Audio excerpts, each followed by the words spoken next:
The council chamber fell silent as Ambassador Crixville entered through the massive doors. His forelegs moved slowly, each step heavy with the weight of what he had witnessed. The other council members, representing 12 different species from across the Galactic Union, watched him with growing concern. Crixville had been gone for 3 standard cycles, visiting the newly discovered species called humans. He was supposed to return with trade agreements and economic projections. Instead, his secondary eyes remained closed in distress, and his communication tendrils hung limp against his shoulders. High Counselor Mathari leaned forward from her elevated platform. Her crystalline body caught the light and scattered it across the chamber walls. She had served on the council for over 200 cycles and had seen many strange things. But she had never seen Crixville look so disturbed. "Ambassador, we have been waiting for your report," she said, her voice echoing through the chamber. "The preliminary data you sent was incomplete. What did you find on Earth?" Crixville moved to the center of the chamber. He activated his personal translator and took a moment to gather his thoughts. The other ambassadors shifted in their various seats, pods, and suspension fields. They could all sense something was wrong. "Honored Council, I must begin by saying that everything I am about to tell you is true. I have documentation, recordings, and witness statements from my entire delegation. What we discovered about humans challenges everything we understand about intelligent species." The Vorpin ambassador made a dismissive, clicking sound with his mandibles. All new species seemed strange at first. The crystallines seemed impossible until we understood their silicon-based biology.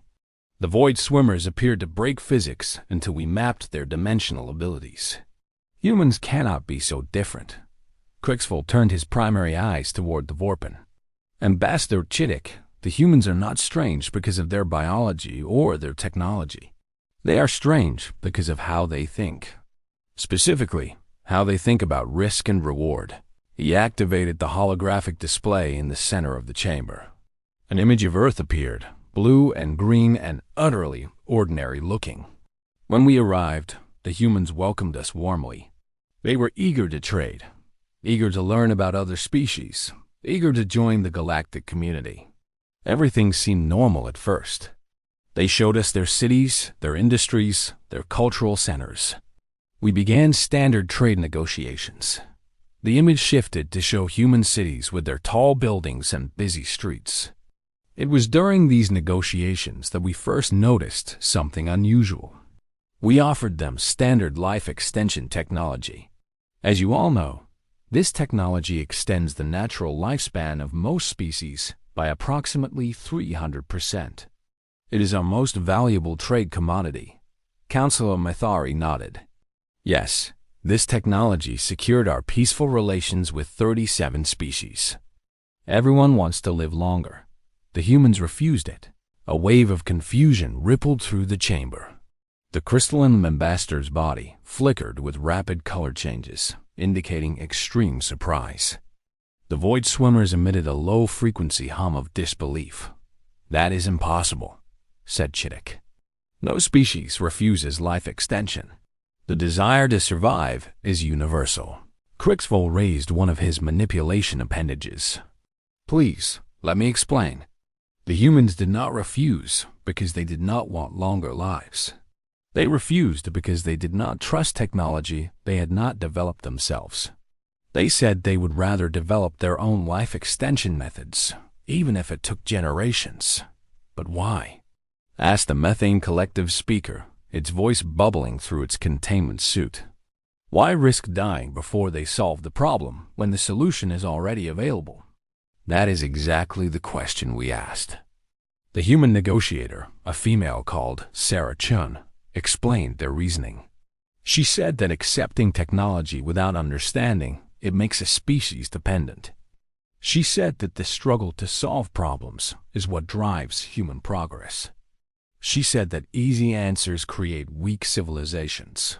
Crixville paused to let this sink in. We thought perhaps this was just one human's opinion. We spoke to others. We spoke to scientists, politicians, religious leaders, common workers. We found the same attitude everywhere. Humans prefer to struggle for their achievements rather than receive them as gifts. They believe the process of earning something is as important as the result. The council members exchanged glances. This was unusual, but perhaps not alarming. "There is more," said Cricksville. "We observed their entertainment to understand their culture. What we found was deeply unsettling. The holographic display changed to show humans engaged in various activities, climbing sheer mountain faces, jumping from aircraft with only fabric to slow their fall, driving vehicles at extreme speeds, fighting each other for sport. Humans deliberately seek out danger, not because they must, but because they choose to. They call it adventure. They call it sport. They call it living fully. They have a saying, 'Nothing ventured, nothing gained.'" Ambassador Chittick made a harsh sound. "Many young members of various species engage in risk-taking behavior. It is a phase that passes.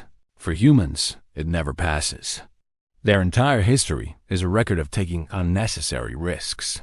They spread across their planet by crossing deadly oceans in tiny wooden boats. They went to their moon using technology that had never been tested for such a journey. They still send explorers into the deepest parts of their oceans, places where the pressure would crush most vehicles, simply because those places exist." Cricksville brought up more images. Humans in spacesuits floating in the void. Humans diving into underwater caves so narrow they could barely fit through.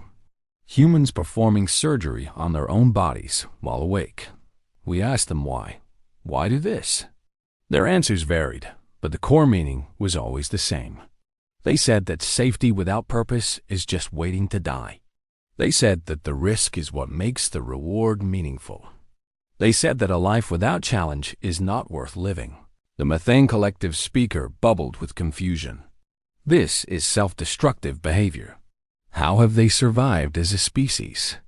That is perhaps the most concerning part, said Cricksville. They have not merely survived, they have thrived. Their population is in the billions. Their technology, while less advanced than ours, has developed at an astonishing rate. They went from simple mechanical vehicles to space travel in less than a single human lifetime. He brought up a timeline showing human technological development. The council members studied it in silence. The progress was undeniable. They achieved this by accepting failure as part of success. When their first rockets exploded, they built more rockets. When their first spacecraft killed its crew, they mourned for a brief time and then sent more spacecraft. They have a concept called learning from mistakes. They believe that each failure brings them closer to success. Councilor Mathori's light patterns shifted to deep blue, indicating serious concern. Ambassador, what you are describing sounds like madness. Repeated failure should indicate that a path is wrong. That is what we believe, yes. But humans operate differently. They see failure as information, not as an ending. They say that the only true failure is giving up. And this brings me to the most troubling observation of all. Cricksville took a deep breath through his respiratory slits. Humans do not know when to stop. Every species in the Galactic Union understands limits. We calculate risks and we accept that some things are not worth attempting. Humans do not have this understanding. If something seems impossible, they take it as a challenge. If something is forbidden, they want it more. If something might kill them, they try to find a way to survive it.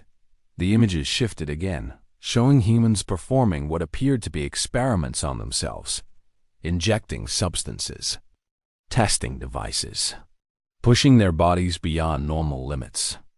They experiment on themselves constantly. They call it self-improvement. They alter their bodies with chemicals and machines. They push their minds with substances and training. They refuse to accept the form they were born with as a limitation. Ambassador Chittick's mandibles clattered nervously. This explains why their genetic data showed so much variation. They are actively modifying themselves, not officially. Their governments have regulations against certain modifications. But individual humans ignore these regulations regularly. They say that the rules will catch up eventually. They say that progress cannot wait for permission. The council chamber was completely silent now. Even the ambient sounds of various life support systems seemed muted. Let me be clear about what I am saying, Crixville continued. Humans are not aggressive.